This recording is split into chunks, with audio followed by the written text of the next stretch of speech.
So there's actually a really effective, in fact, probably the most effective media and marketing method that we actually didn't cover in the series. And we'll talk about it and why we've waited to cover it until now. We're going to talk about that in this bonus video.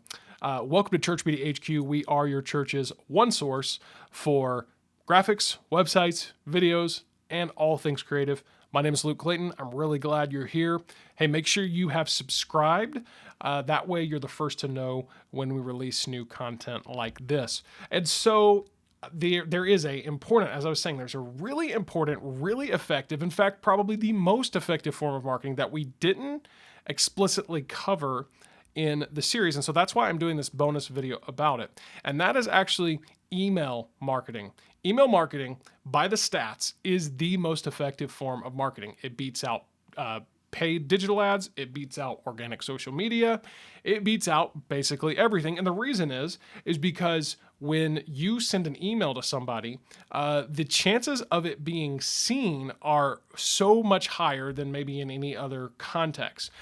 Because, even whether they open the email, engage with the email or not, somebody is going to see, your name or whoever the sender is and the subject line in the inbox. Again, whether they open and engage with it or not, that's a whole other thing, but they're at least going to see it. And that is huge. So if this is so effective, why did I not cover it until now? Well, this reason is very simple. There's actually a couple reasons. First of all, it has to do with the fact that we are trying to balance, again, effectiveness with efficiency.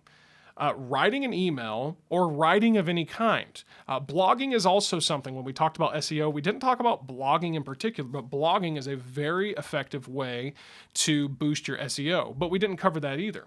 Blogging or writing blogs, composing emails, these are very, very time consuming, and it takes a lot of time and energy to do. It takes so much that almost everybody I know that says they're going to start a blog, for example, or I'm going to start writing more, it's a commitment that is so much easier said than done, and that very few people, quite honestly, can follow through.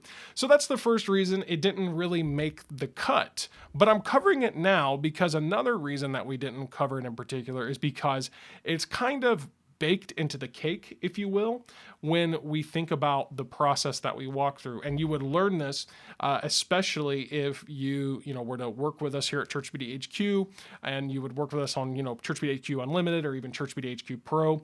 We would actually show you how this works.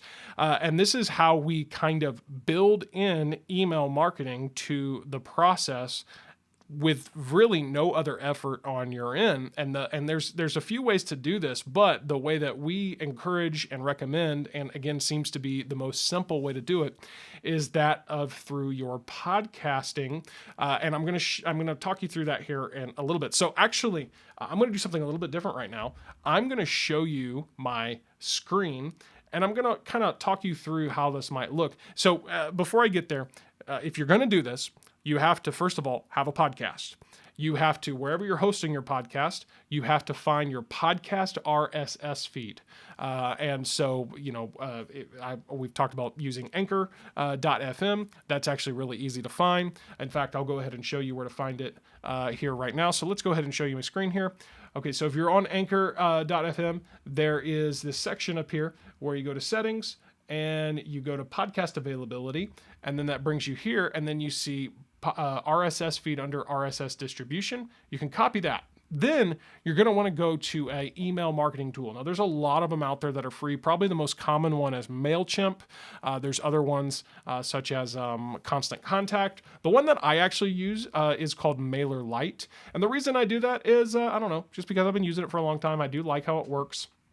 It at the time when I signed up was more affordable than some of the other options out there, so it's what I use nonetheless. But regardless of which tool you use, most of these platforms have this built in, and that's when you go to compose a new email, or they use the term make a new campaign. You have the option to do an RSS campaign, and so the way this works is really cool. They have a place for you to add your RSS feed URL. So let's do that. Let's paste that right there. And then you look it up to validate it, make sure that it's an actual RSS feed.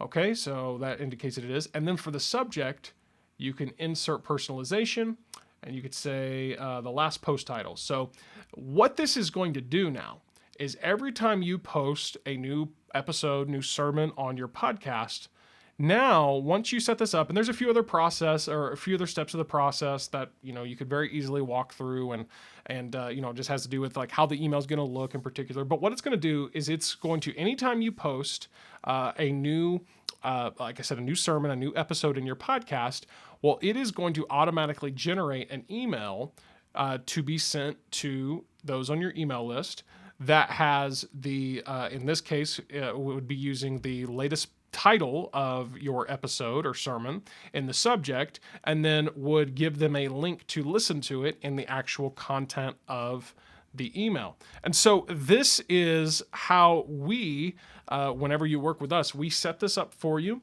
And again, it is a little bit more advanced. There's a few more steps to it than what I'm able to show you right now.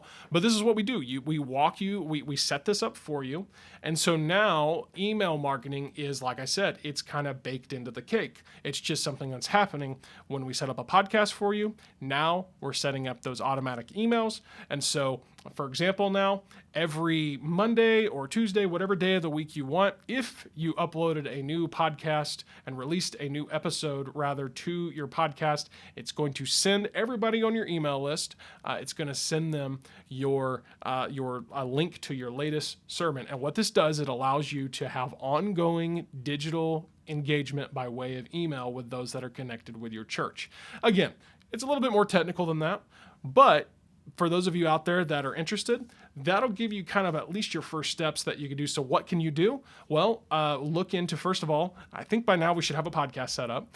So look into finding that RSS feed, and then also get signed up for some type of email marketing platform. Again, you can get started with pretty much all of them for free, and then set up an RSS campaign, trying to figure that out, how that might work for you, and maybe try to start implementing this. Well, what can we do for you? Well, I've already alluded to that. We can help you do this with either Church Media HQ Pro or Church Media HQ Unlimited.